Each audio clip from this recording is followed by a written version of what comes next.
now a big two-point conversion attempt still to come. Play clock winding down.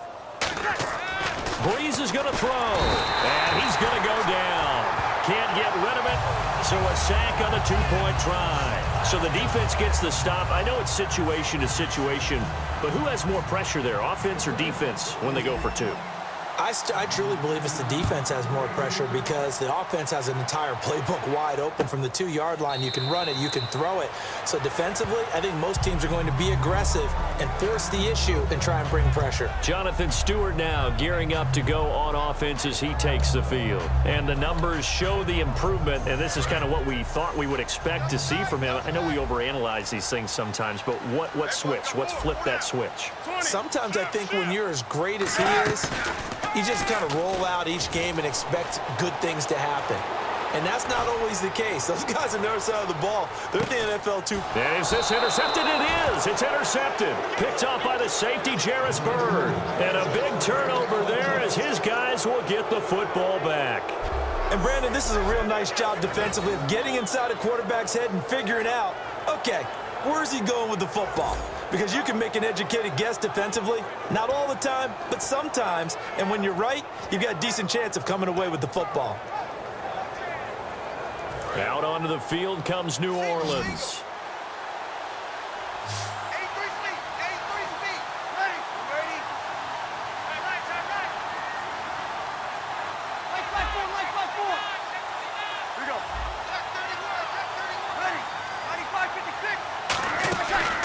They'll run with Ingram here to begin the drive. And he finds some space past the 25 to the 27. That one good for 10 yards. And it'll be second and very short.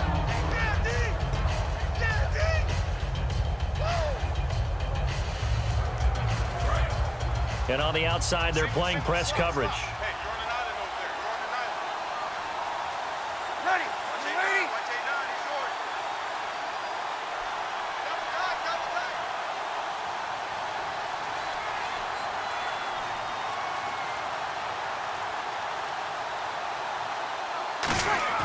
They go play action for Ingram. Now Breeze. Throw complete right side to Cooks. The 20, 10, touchdown, New Orleans. Brandon Cooks with his third touchdown and 18th on the year. And the Saints add on to their lead.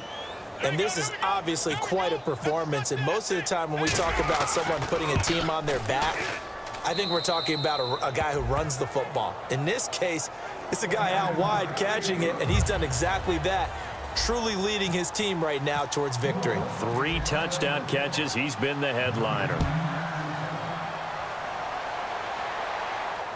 This is taken about 7 yards deep. And they'll put up the stop sign there as his guys will get it at the 25. The Panthers offense here, they get ready to head back on the field. And last time, 1 play interception. So this offense, they should be fresh. That's a good way of putting it. And I can't wait to see what they decide to do with play calling. Because a 1-play drive where you throw an interception, a lot of people think the very next time out, run the football, don't give him a chance. Maybe play action? I think maybe you go play action, show your quarterback, get a little confidence in him, and let him fling another one. And they're able to get this one across the 35. That coach is always harped on the quarterback reading the defense and getting it to the open man. That's good recognition there. And how about what he did after the catch? Yeah, hit your tight end, let him get some rack. Yeah, when he gets moving, not many guys want to come over and put a hit on him, do they?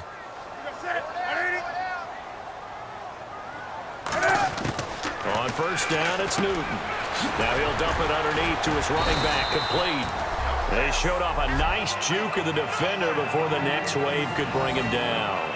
I think the best offenses love to get the ball to their running backs in open space because they have the ability to make people miss, and they also have the ability to run over people. And if you do that throughout the game, after a while, they might just run through some of those tackles and go a long way. Well, we saw him shed a nice tackle on that play. They'll set up the screen for Stewart. And he'll be brought down, losing yardage back at the 40. So he loses 3 yards there. Now third down. Time to give a little credit here. That was an excellent read by the guys on the defensive side of the ball. Oh, you're crediting your defense. Got to credit them on that one because they tried to fool them, right? Tried to trick them, ran a screen, and they went to it and smothered it for a loss of yardage.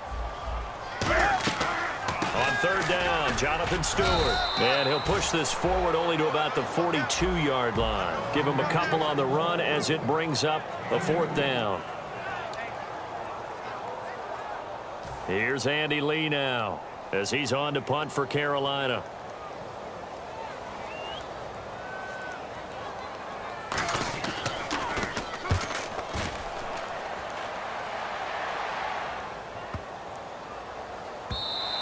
And he didn't quite have the backspin on that one. It hits at the 4 and continues into the end zone. It's a touchback. Out onto the field comes New Orleans. And they'll just simply be looking to build off the confidence of the last time out where they scored a touchdown. And confidence is powerful, isn't it? When you've scored once, you feel like you can go back out there and get it done again. Doesn't matter what the defense throws at them. They feel like they're in a groove right now, and they want to get out there and show it. Yeah, hoping to stay in that groove here this go-around. Here's Ingram. Give him 9 on the carry that time, and they're set up with a 2nd and 1. I know you're trying to wring every yard out of a run, but I think 9 yards there is ideal in this situation. Yeah, now next couple plays, you only need 1 yard. Keep that clock rolling with a lead here in the 4th. Yeah, what you're saying is maybe if it takes you 1 or 2 more runs to get the first down, that's extra time, extra plays. Really hurts the team on defense.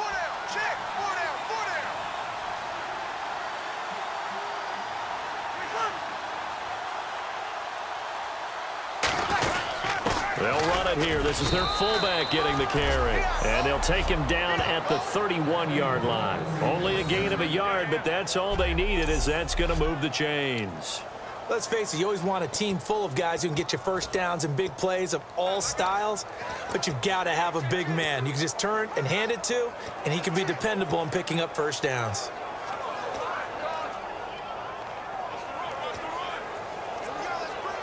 So they pick up the first down after the run, and now they approach for the fresh set.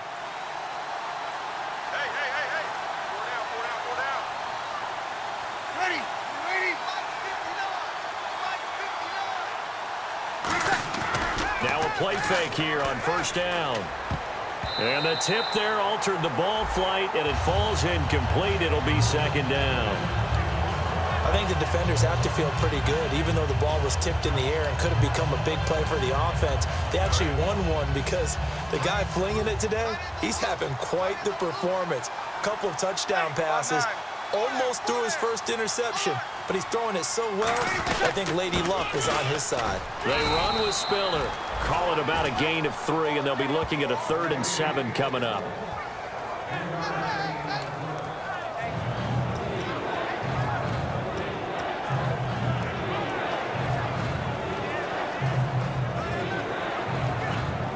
So following the run, we'll see what they do here on 3rd down.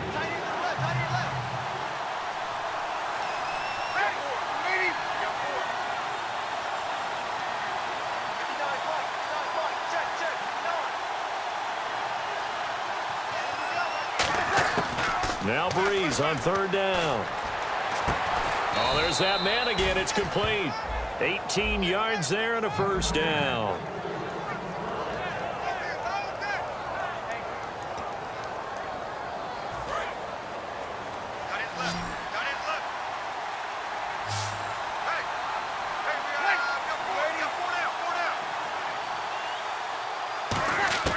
Breeze now on first down.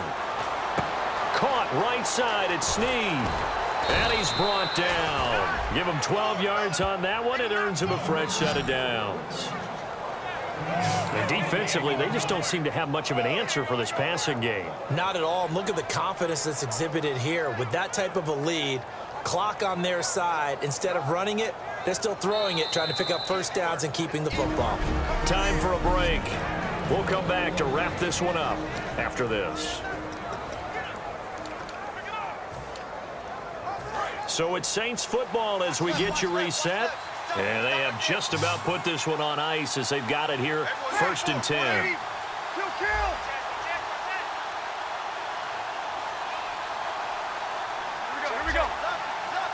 They come out here in the eye. Back to the running game. It's Ingram. And able to push it. And now we get a timeout called on the defensive side of the ball by the Panthers. It's just their first. They've got 2 more to use here in the final stages.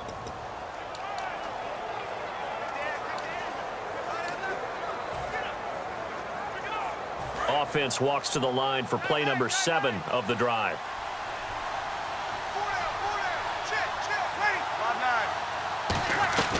A 10th carry here for Mark Ingram. Might have got. The Panthers are going to take another timeout. So a defensive timeout, chance to regather, regroup, and get set as we resume action.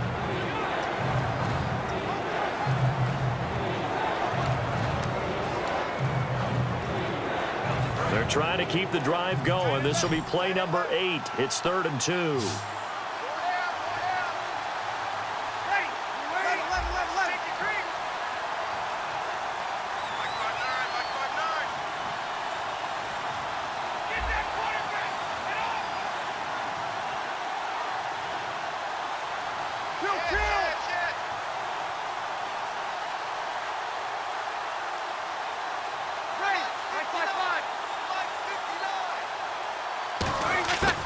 Breeze looking to throw on 3rd and 2. Fighting him off. Just ran right through the trash. He was looking for Mark Ingram there, and it's 4th down. Everything about that play tells you about today's NFL offenses and what they're asking out of running backs. You can't just be a guy who can run the football. You have to be able to catch it as well, and he didn't get that done on that play.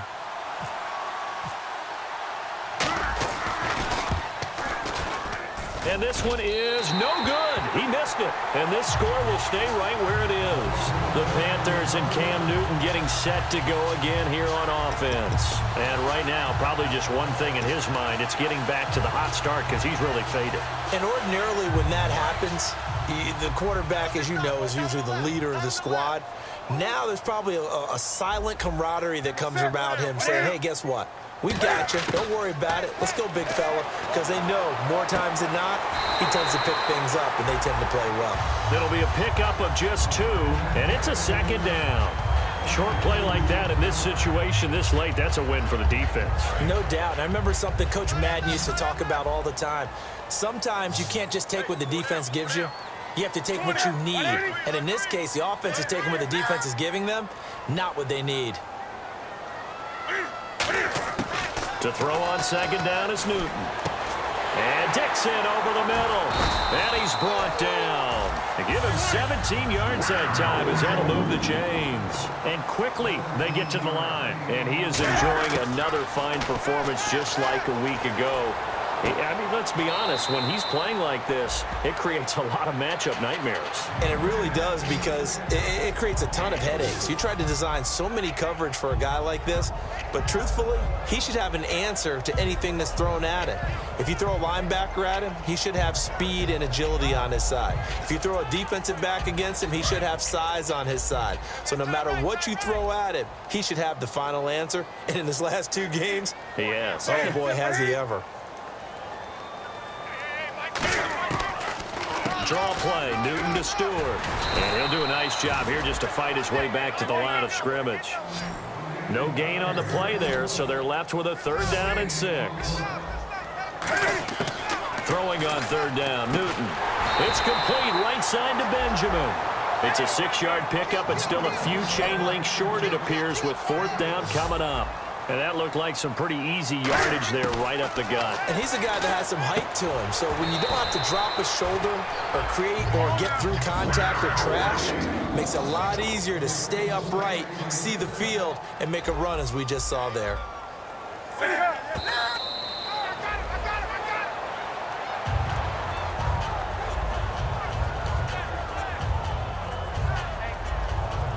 Offense walks to the line for play number 7 of the drive.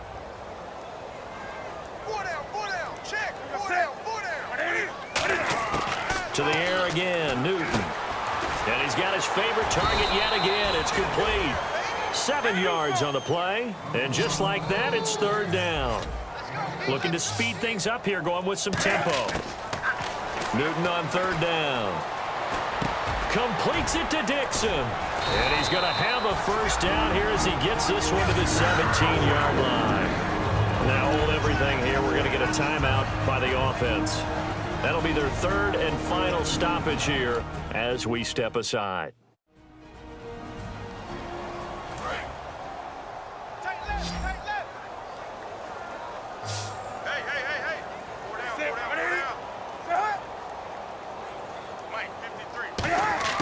From the red zone now, Newton. And he'll get him inside the 15 down to the 14-yard line. Call it a 3-yard gain, and that'll make it second down. And now it looks like they're going to be in the hurry-up.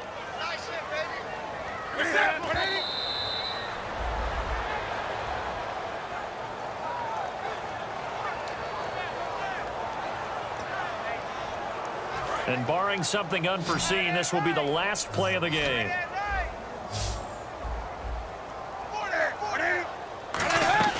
One last throw here for Newton. And this is going to be caught.